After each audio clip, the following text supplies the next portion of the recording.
Мынау менің қойларды жемдейін деп жатқан жемдейтін уақытым болды. Қазір сіздерге қойды жемдеуді көрсетемін. Мына ішінде бір қызық.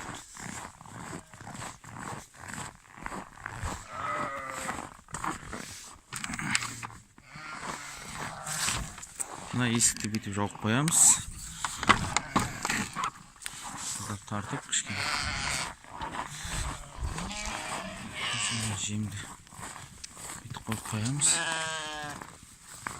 Мына қойлар анталап тұр, бұлар жем сұрап тұрған қойлар. Міне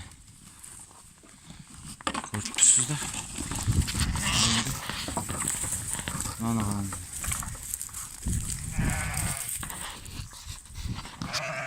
Мына ешкіні алып қаламыз.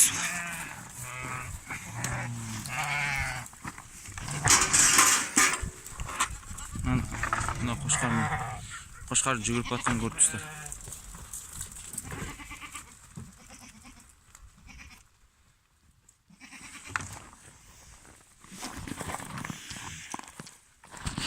Осылай етіп есік ашады.